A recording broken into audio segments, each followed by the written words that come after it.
Hello. In this video, I'm going to show you how to create a slip stitch. A slip stitch is a hand sewing stitch that is typically concealed. This fabric has been slip stitched up. If you look closely on the wrong side of the fabric, you can see some little dots. It's purple thread that I used.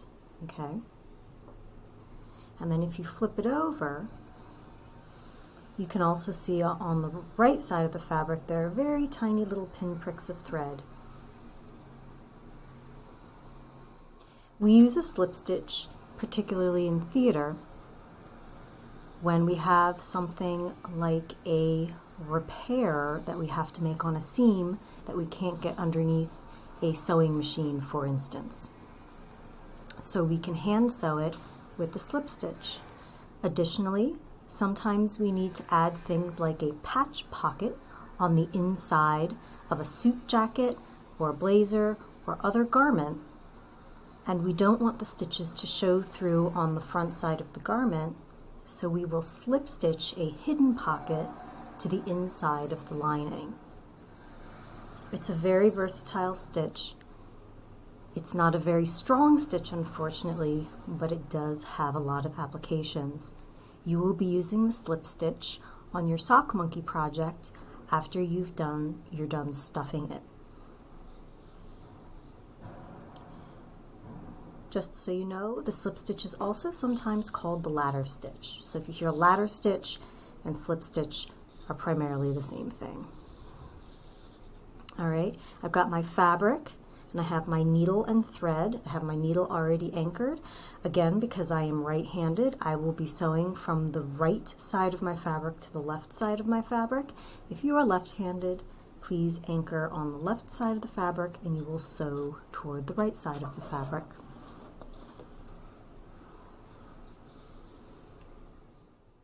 To start the slip stitch after you've anchored your thread, you're going to take your needle and you're going to slide it into the fold of the fabric. This is going to take some practice. You can even see that I'm having some difficulty doing it. Okay, so what I've done is I've put my needle into my fabric here, and then the needle tip comes out here. You can see that there's no thread in between those 2 points. So the thread, or the needle, is completely contained, and when you pull the needle through, the thread will be completely contained in the fold of the fabric.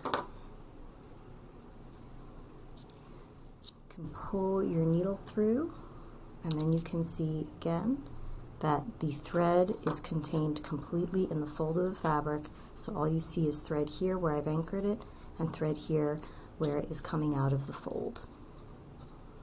Next, you'll take your needle, the point of your needle, you will go directly above the fold and take just a tiny little bit of fabric right above the fold. A small amount as you can manage. And then you will pull your thread through. Next, you go back into the fold.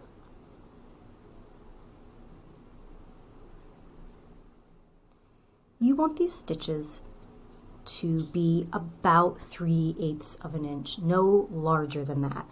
And frequently we even take smaller stitches, particularly when we're doing a slip stitch, because if there's a repair that we're making, we want that seam to be as tightly stitched as possible. So again, when you are sewing your sock monkey, you'll want to make sure that your stitches are smaller than that. But for the demonstration and just getting accustomed to it, don't worry about making itty-bitty stitches.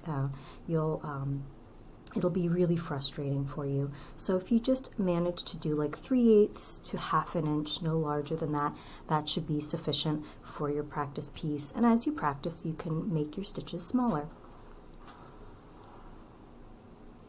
Okay. So you go above the fold, and then your needle fishes through the fold. Again, you can see that I'm struggling a little bit with this, so it will take practice to be able to do this. Okay. Okay.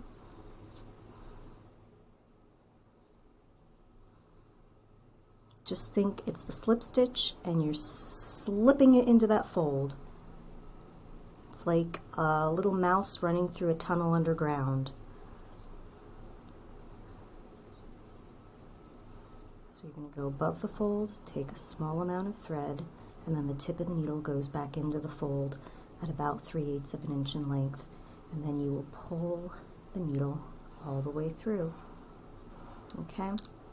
And what you should see if you're doing this is dots, tiny little dots of thread on the wrong side and tiny little dots of thread on the right side. And keep in mind that if I were sewing this in a thread that was comparable to the color of the muslin that I'm practicing on, you actually really wouldn't be able to see those tiny little dots. So we have you sewing into contrast thread just so you can keep track of the size of your stitches and so forth.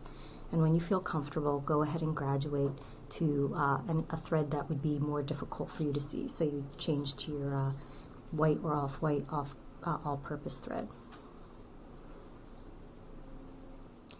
Go above the fold and through the fold about 3/8 of an inch. Ooh.